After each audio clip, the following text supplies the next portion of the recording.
يا أيها الذين آمنوا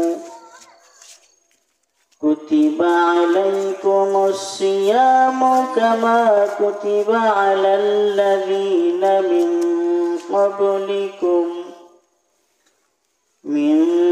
قبلكم لعلكم تتقون.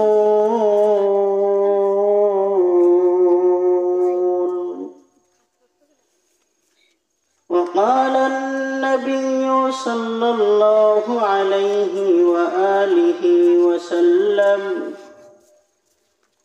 إذا كان أول ليلة من شهر رمضان صفدت الشياطين ومردت الجن وغلقت أبواب النار فلم يفتح منها باب وفتحت أبواب الجنة فلم يغلق منها باب أو كما قال عليه الصلاة والسلام. صدق الله مولانا العظيم وصدق رسوله النبي الكريم ونحن على ذلك لمن الشاهدين والشاكرين والحمد لله رب العالمين. راہے میرے مسکن راہے میرے مسکن حوالیے کعبہ بنے میرے مدفن دیار Medina. সকলে মহব্বতে দুরূদ শরীফ পড়ি। আল্লাহুম্মা সাল্লি আলা মুহাম্মাদিন ওয়া আলা আলি মুহাম্মাদ কামা সাল্লাইতা আলা ইব্রাহিম ওয়া আলা إبراهيم إنك حميد مجيد. اللهم بارك على محمد وعلى آل محمد كما باركت على إبراهيم وعلى آل إبراهيم إنك حميد مجيد. الحمد لله.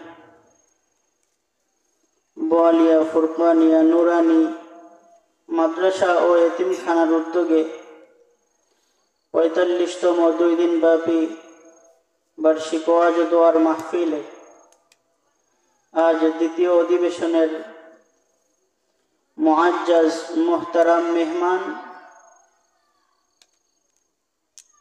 হাজারো আলেমের উস্তাদ হযরতুল আল্লাম জনাব হযরত মাওলানা ইসমাইল ইব্রাহিম সাহেব দামাত বারাকাতুহুম ওয়া কামাত ফুয়ুদুহুম আলাইনা ইলা ইয়াউমিল কিয়ামাহ। সকলে পড়ি আমিন। এছাড়া আরো মুআজ্জাজ মুকাররম মেহমান তেনারা আছেন, আলোচনা করবেন। এর ফাঁকে আমি নগণ্য, আপনাদের থেকে বেশি দূরেরও না, আপনাদের মহব্বতের মানুষ চিতলমারি মাদ্রাসার মুহতামিম সাহেব জনাব আলহাজ হযরত মাওলানা আব্দুর রহমান সাহেব দামাত বারাকাতুহুম, হুজুর আমার আব্বা, সেই সুবাদে আপনাদের এই মাদ্রাসার মুহতামিম সাহেব মাওলানা মাহবুবুর রহমান সাহেব হাফিজাহুল্লাহ, তিনি আমাকে নিজের ছোট ভাইয়ের মতন স্নেহ করেন এবং আমিও বড় ভাইয়ের মতন সম্মান করি। সেই সুবাদে আমি অসুস্থ মানুষ, তাই আপনাদের মাঝে একটু দোয়া নেওয়ার জন্য আসছি। আসলে আমি কোনো বক্তাও না, কিছুই না। এখানে বসাইছেন, আপনারা সম্মান করছেন, আমিও আদব রাখছি। কারণ আরবি বাক্যে একটা কথা আছে, আল আমরু ফাওকাল আদব। মুরব্বীদের কথা মান্য করা এটাও বড় আদবের শামিল। সে আপনাদের কথা রাখার জন্য এখানে বসা, আর আমার ইচ্ছা আপনাদের থেকে দোয়া নেওয়ার ইচ্ছা। দোয়া করবেন না ইনশাআল্লাহ?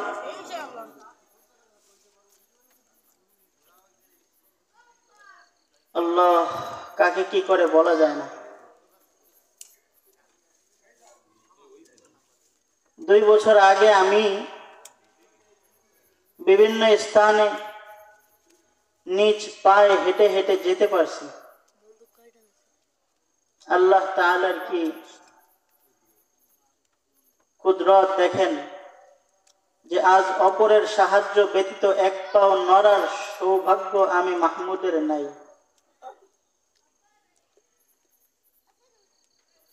এদের আমি আপনাদের বোঝাইতে চাই যে দুনিয়ায় চিরজীবন থেকে যদি সবকিছুই পাওয়া যেত, তাহলে আল্লাহ পাক রব্বুল আলামিন আখিরাত নামক একটা স্থান বানাইতেন না। কারণ আল্লাহ তাআলা দুনিয়ায় আমাদেরকে পাঠাইছেন দুটো জিনিসের সমন্বয়। আল্লাহ সূরাতুল মুলকের ভিতরে স্পষ্টভাবে জানায়া দিচ্ছেন, আল্লাযী খালাকাল মাউত ওয়াল হায়াত, আমি আল্লাহ মৃত্যু এবং হায়াত উভয়টা বস্তুকে সৃষ্টি করেছি। লিয়াবলুয়াকুম, পরীক্ষা করার জন্য। কাদেরকে? আমি যেই বান্দা বান্দি বানাইছি এদেরকে। কিসের পরীক্ষা করবেন? আইয়ুকুম আহসানু আমালা, দুনিয়ার মধ্যে যত বান্দা বান্দি আছে এদের মধ্য থেকে কার আমলটা আল্লাহ তাআলার কাছে ভালো সুন্দর, এই আমলটা দেখার জন্য আল্লাহ তাআলা হায়াত এবং মৃত্যু নামক বস্তু আমাদেরকে সমন্বয় দিয়ে আমাদের দুনিয়ায় পাঠাইছেন।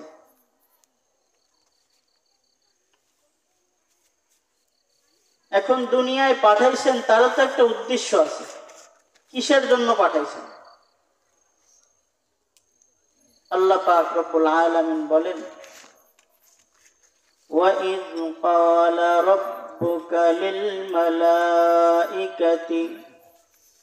إِنِّي جَاعِلٌ فِي الْأَرْضِ خَلِيفَةً।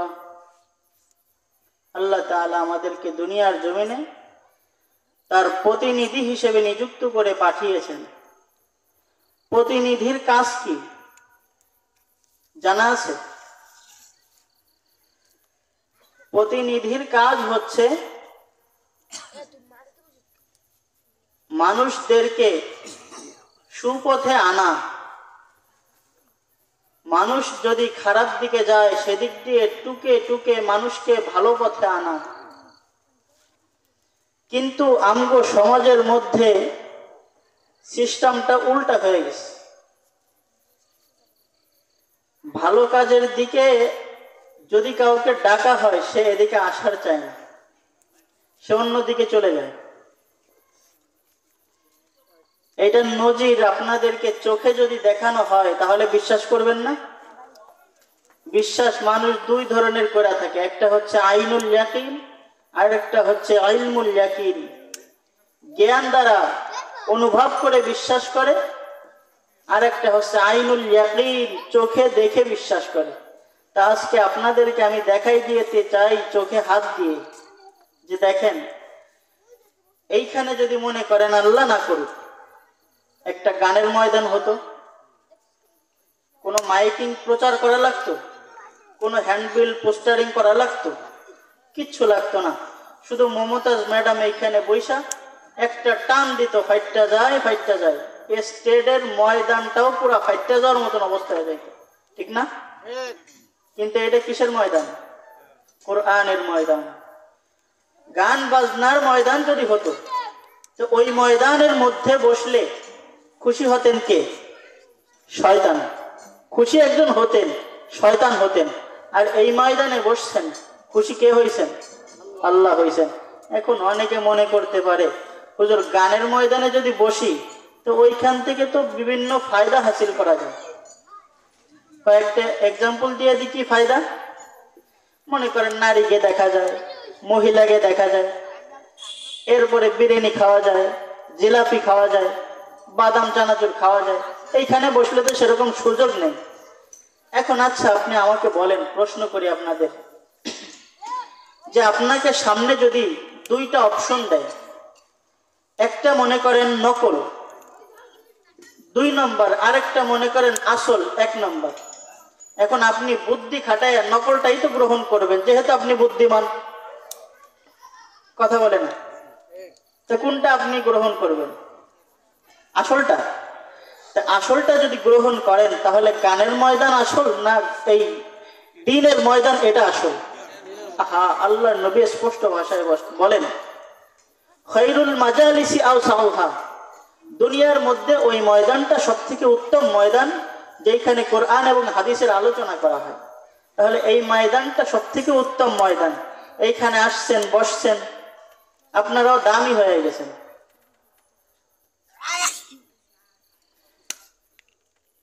তা আপনারাও দামি হয়ে গেছেন, তো ওইখানে গেলে যেরকম তাদেরকে বিভিন্ন জিনিস উপঢেউকন দিয়ে ফিরাইয়া দেওয়া হয়, এখন এইখানে আসছেন, আপনাদেরকেও খালি হাতে আল্লাহ ফিরাইয়া দেবেন, তাই অনুভব করে মনে হয় আসেন নাই, তাই না? তো দেখেন এইখানে যারা আসছে এদের বিষয়ে আল্লাহ নবী স্পষ্ট হাদিসে বলেন, যে ব্যক্তি আল্লাহ তাআলার রহমত এবং দয়া অনুগ্রহ পাওয়ার জন্য 1 বিঘাত অগ্রসর হয়, আল্লাহ তাআলার দয়া এবং অনুগ্রহ ওই বান্দাকে ধরার জন্য 1 হাত অগ্রসর হয়। সুবহানাল্লাহ কইতেন না? যেই বান্দা আল্লাহকে পাওয়ার জন্য 1 হাত অগ্রসর না, হেঁটে হেঁটে আগায়, আল্লাহ পাক রব্বুল আলামিনের রহমত এবং দয়া ওই বান্দাকে ধরে নেওয়ার জন্য দৌড়ে দৌড়ে আগায়। সুবহানাল্লাহ। এজন্য এখানে আসছেন, আল্লাহ তাআলা আপনাকে 2টা পুরস্কার দিয়ে পুরস্কৃত করবেন। 1 নম্বর হচ্ছে আসমান থেকে একটা ফেরেশতা ঘুরে আর ঘোষণা দিচ্ছে, আন্নাদা মুনাদিম মিনাস সামা, এ বোয়ালিয়া ময়দানে যারা বসছো, অজের ময়দানে, এদেরকে আল্লাহ তো খালি হাতে ফেরত দিচ্ছেন না, দিতে চান না, তো আল্লাহ তাআলা কি নিয়ে এদেরকে বাড়ি পাঠাইতে চান? 1 নম্বর ফেরেশতা ঘোষণা দেয়, কদ গফরাল্লাহু যামবাক, এই বোয়ালিয়া ময়দানের মধ্যে যে বান্দারা বসছে, এই বান্দাদের জীবনের মধ্যে যত গুনাহ আছে আল্লাহ তাআলা সকল গুনাহ খাতাগুলোকে মাফ করার ওয়াদাবদ্ধ হয়েছেন।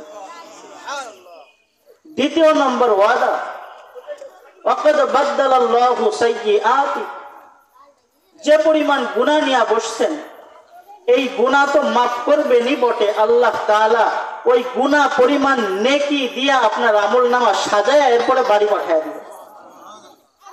তাহলে কত বড় বরকতপূর্ণ ময়দান এইটা। আর এরকম বরকতপূর্ণ একটা মাসও সামনে আমাদের উপস্থিত, জানেন না? মাহে রমাদান। এই মাহে রমজান সম্পর্কে আপনাদের মাঝে কিঞ্চিত আলোচনা করব। কালামুল্লাহ শরীফের মধ্যে যে আয়াতে কারিমা তেলাওয়াত করেছি, আয়াতে আল্লাহ তাআলা বলতেছেন, ইয়া আইয়ুহাল্লাযীনা আমানু, হে ঈমানদারেরা,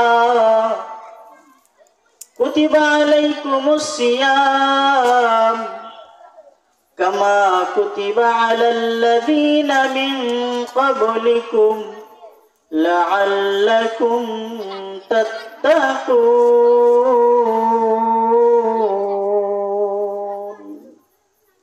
আল্লাহ পাক বলতেছে, হে ঈমানদারেরা, কুতিবা আলাইকুমুস সিয়াম, তোমাদের উপরে রমজানের রোজাকে ফরজ করেছি। কামা কুতিবা আলাল্লাযীনা মিন ক্বাবলিকুম, যেরকম ভাবে তোমাদের পূর্ববর্তীদের উপর ফরজ করা হয়েছিল। লাআল্লাকুম তাত্তাকুন, কেন ফরজ করা হয়েছে? যাতে করে তোমরা ক্ষুধা ভীতি তাকওয়া অর্জন করতে পারো। সুবহানাল্লাহ। এখন এই রমজানের রোজা যে আল্লাহ তাআলা ফরজ করেছেন আমাদের উপর, এর শুরু থেকেই কি আমাদের উপর রমজানের রোজা আল্লাহ এক দাঁড়িম করে ফরজ করেছেন? এমনটা না। ফরজ করার আগে আল্লাহ তাআলা আমাদেরকে রোজা রাখার অভ্যাস ট্রেনিং দিয়েছেন নবীর মাধ্যমে। কেমন আমাদেরকে ট্রেনিং দিয়েছেন? আল্লাহ পাক রব্বুল আলামিন নবীকে দিয়ে আমাদেরকে ট্রেনিং দেয়াইছেন, অভ্যেস করাইছেন, যাতে 30টা রোজার হুকুম দেওয়ার পরে আমার বান্দা যেত দুর্বল অসুস্থ হয়ে না পড়ে। এজন্য আগ থেকে ট্রেনিং দেয়াইছেন, অভ্যেস করাইছেন। কেমন অভ্যেস করাইছেন? প্রথম ধাপ, রোজা আল্লাহ আমাদের উপর ফরজ করেছেন, এর 4টা ধাপ। কয়টা? 4টা, মনে রাখতে হবে, শুরু থেকে শেষ পর্যন্ত 4টা ধাপ। এর মধ্যে 1 নম্বর ধাপ যেটা, এটা হচ্ছে আল্লাহ আমাদেরকে অভ্যাস করাইছেন। এটা জানলাম কেমনে? আব্দুল্লাহ ইবনে মাসউদ রাদিয়াল্লাহু তাআলা আনহুর বর্ণনা থেকে। আব্দুল্লাহ ইবনে মাসউদ রাদিয়াল্লাহু তাআলা আনহু কি বলেন দেখেন, আন্নান নাবিয়্যা সাল্লাল্লাহু আলাইহি ওয়াসাল্লাম কানা ইয়াসুমু সালাসাতা আইয়ামিন মিন কুল্লি শাহরিন, মানে নবীজি সাল্লাল্লাহু আলাইহি ওয়াসাল্লাম প্রত্যেক মাসে, এমন কোন মাস ছিল না যে সেই মাসে রাসূল সাল্লাল্লাহু আলাইহি ওয়াসাল্লাম 3টা করে রোজা রাখেন। কয়টা রাখছেন? প্রত্যেক মাসে 3টা রোজা রাখছেন। তো প্রত্যেক মাসে 3টা রোজা রাখছেন, এইটা রাসূল নিজে করছেন, নিজে আমল করছেন।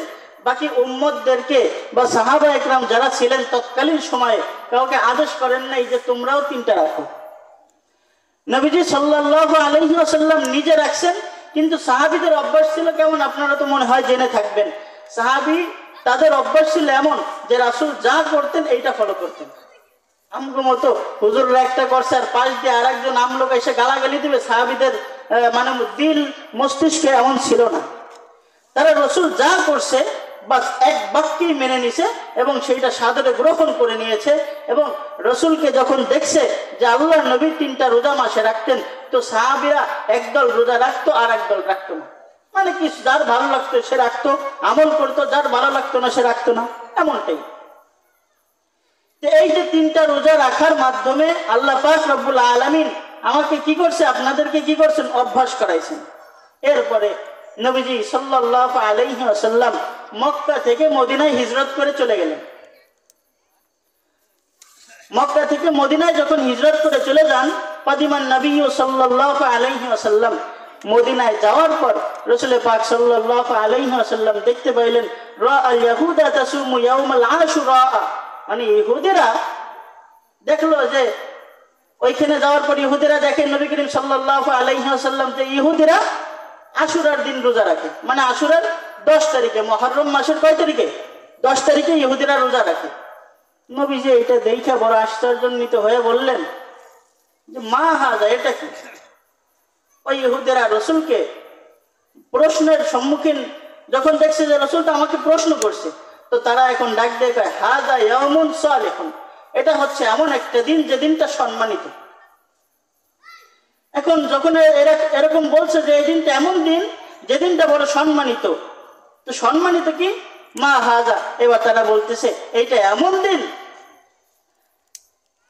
যখন এটা এরকম বলছে যে এটা এমন দিন, মা হাজা এটা এমন দিন, তখন ওরা বলতেছে যে নাজ্জাল্লাহু বানি ইসরাঈল মিন আদুবিহিম, এই দিনে আল্লাহ পাক রব্বুল আলামিন মূসা নবীকে এবং তাদের অনুসারীগণকে আল্লাহ পাক রব্বুল আলামিন ফিরাউন নামক জাহেল অজ্ঞর হাত থেকে আল্লাহ তাআলা মূসা নবী এবং তাদের অনুসারীদেরকে এই দিনে রক্ষা করছিল।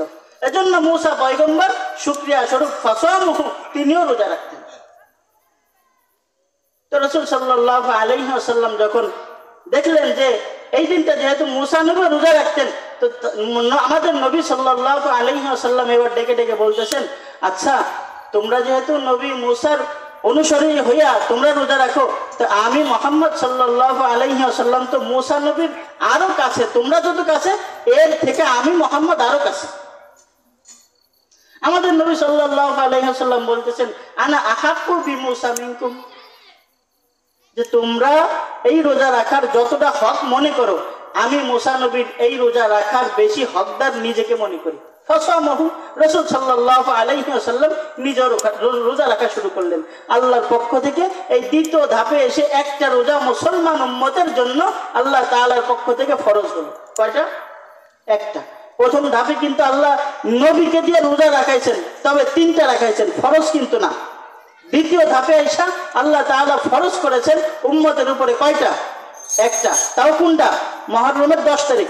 এরপরে নবীজি যখন রাখা শুরু করলেন, তো নবীজি সাল্লাল্লাহু আলাইহি ওয়াসাল্লাম সাহাবাদেরকে ডেকে বললেন, ওয়া আমারা বিসিয়াম, তোমরাও কি করো? রোজা রাখো।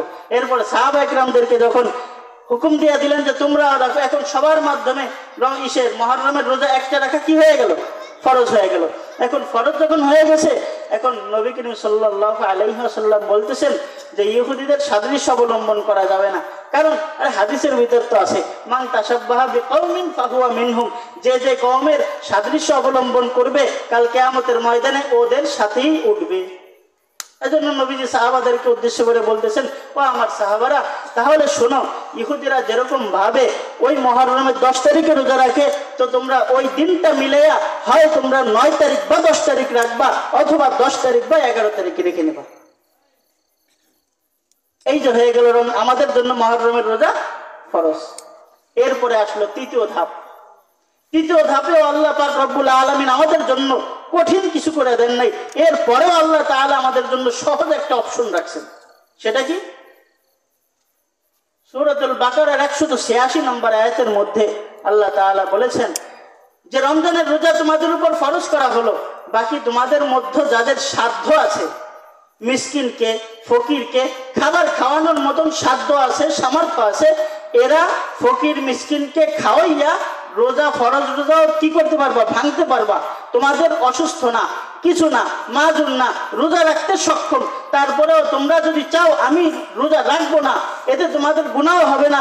তবে তোমাদের শর্ত হচ্ছে কি, মিসকিন ফকির অসহায় দরিদ্র যারা আছে তাদেরকে খানা খাওয়াইবা, তোমার রোজার বদলায় যখন তাদেরকে খানা খাওয়াইবা, এরপরে তোমার ফরজ রোজা আদায় হয়ে যাবে। তো আল্লাহ পাক রব্বুল আলামিন এখানে অপশন রেখে দিয়েছেন এবং তাদেরকে বলছেন আল্লাহ তাআলা যে শোনো, তোমরা এই যে এতিম মিসকিনকে সামর্থ্যবান থাকা সত্ত্বেও তাদেরকে খাওয়ায় রোজা ভাঙবা, শোনো, এটা কিন্তু উত্তম না, এটা কিন্তু কল্যাণ নয়। তাহলে কল্যাণ কোনটা?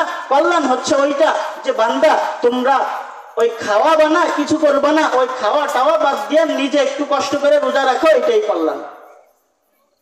বুঝছেন? তৃতীয় অপশনে আল্লাহ তাআলা আমাদেরকে কি করলেন? একটু শিথিল করছেন। এরপরে চতুর্থ পর্যায়ে যে আল্লাহ পাক আমাদেরকে ডাইরেক্টলি স্পষ্ট হুকুম দিয়ে দিলেন, কুতিবা আলাইকুমুস সিয়াম কামা কুতিবা আলাল লাযিনা মিন ক্বাবলিকুম, তোমাদের উপর আমি রব রোজাকে ফরজ করলাম যেমন ভাবে তোমাদের পূর্ববর্তীদের উপর আমি আল্লাহ তাআলা ফরজ করেছিলাম। এখন এই যে রোজা আপনি আমার সামনে এই যে উপস্থিত হয়ে আসতেছে, সামনে চলে আসতেছে, তাই না? এখন এই সামনে যেহেতু রোজা আসতেছে, তো রোজা সকলে রাখবেন তো ইনশাআল্লাহ? কেউ ভাঙবেন না তো? শোনেন, একটা কথা বলি, আপনাকে এদিকে আসে নাকি জানি না, সময় অতি সংক্ষিপ্ত, এজন্য ছোট্ট পরিসরে বয়ান শেষের দিকে নিয়ে যাচ্ছি। আমগো এই কুনিয়া টুঙ্গিপাড়া গোপালগঞ্জের ওই লাইনে আছে, রমজান মাস যখন আসে তখন দোকান রে পর্দা করানো হয়, বুঝছেন নি? মানে দোকান মহিলারা যেরকম বোরকায় আবদ্ধ হয়ে যায়, দোকানকে বিভিন্ন পর্দা পুশিদা, লাল কাপড়, নীল কাপড়, সবুজ কাপড় টানায় সুন্দর করে একটা পর্দা বানায়, দেখছেন না?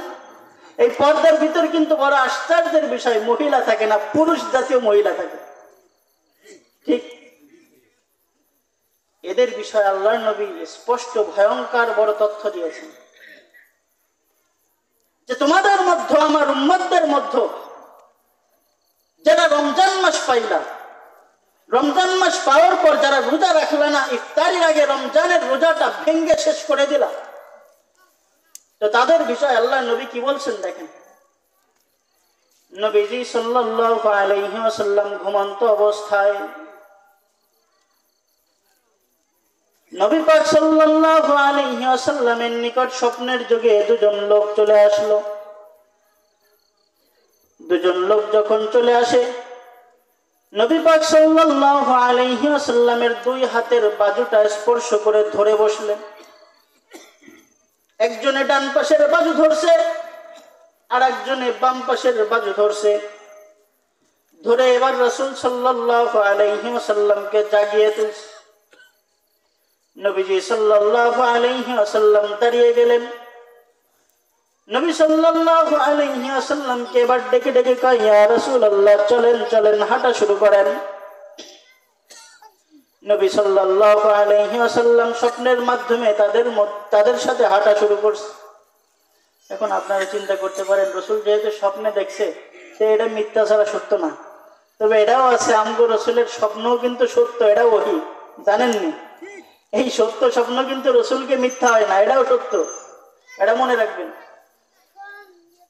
রাসূল সাল্লাল্লাহু আলাইহি ওয়াসাল্লাম যখন হাঁটা শুরু করলেন তাদের লগে, এইবার হাঁটতে হাঁটতে হাঁটতে হাঁটতে একটা পাহাড়ের সামনে নিয়ে রাসূলকে উপস্থিত করছে। রাসূল সাল্লাল্লাহু আলাইহি ওয়াসাল্লাম যখন দাঁড়াইলেন, ওই দুইজন এবার ডেকে ডেকে কইতেছেন, ইয়া রাসূলুল্লাহ, ইয়া হাবিবাল্লাহ, পাহাড়ের উপরে উঠে। রাসূল কয়, মিয়া, এত বড় পাহাড় দেখলাম, এইটাই তো আশ্চর্যান্বিত আমার দ্বারা। আবার বলতেছো পাহাড়ের উপর উঠতে, এইটা আমার দ্বারা সম্ভব, আমি পারবো?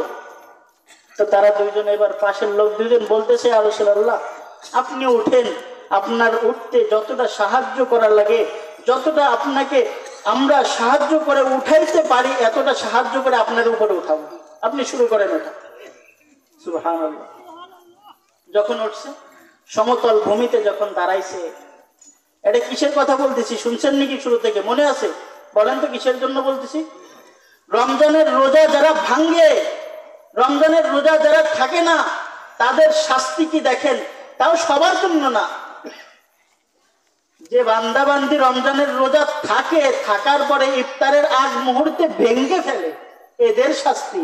আর যারা মোটেই থাকে না, তাদের শাস্তি তো আরো কোটি গুণ বেশি। এরা এদিকে যাব না, যারা থাইকে ভাঙ্গে তাদের শাস্তির কথা বলতেছি। রাসূল সাল্লাল্লাহু আলাইহি ওয়াসাল্লাম যখন পাহাড়ের উপর উঠলেন, ওঠার পরে এবার দেখে বিভিন্ন ধরনের ভয়ঙ্কর চিৎকারের আওয়াজ আসতেছে, ভয়ঙ্কর চিৎকারের আওয়াজ। রাসূল সাল্লাল্লাহু আলাইহি ওয়াসাল্লাম দুইজন লোককে বললেন, হায়রে, এত ভয়ঙ্কর কিসের আওয়াজ? তো বলতেছে, ইয়া রাসূলুল্লাহ, দেখবেন তো, একটু সামনে হাঁটেন। যখনই সামনে গেছে, যাওয়ার পর দেখে, হায় হায়, বড় আফসোস,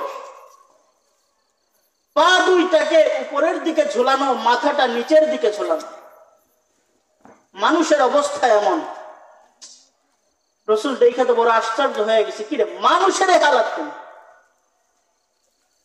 এরপর আর বড় আশ্চর্যের বিষয় কি, যখন ঝুলাইছে, তো ঝুলানোর পরে বিভিন্ন ধরনের ধারালো কোনো জিনিস দিয়া তাদের দুই গাল, এই যে না, দুই ঠোঁটের মাঝখানে যে গাল, এই গালের মধ্যে তরবারি বা করাত দিয়া ফাড়া হচ্ছে। বুঝেন? ফাড়া হচ্ছে, ফাড়া।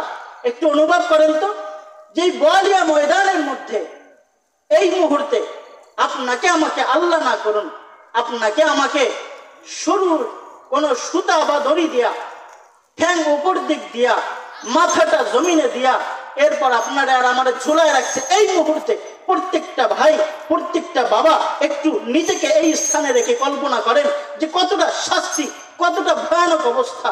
যখন এরকম জমিনের নিচে মাথা দিছে, আর আসমানের দিকে যখন পাটা দিছে, আর মাঝখান দিয়া গাল যখন কাটতেছে, আর টপ টপ করে রক্ত যখন জমিনের মধ্যে পড়তেছে, নিচে লাল হয়ে গেছে। এমন অবস্থা যখন উপনীত হইল তো রাসূল জিগাইল, এ ভাই, এই যে যাই অবস্থা দেখতেছি এগুলো কিসের অবস্থা, এরা কারা?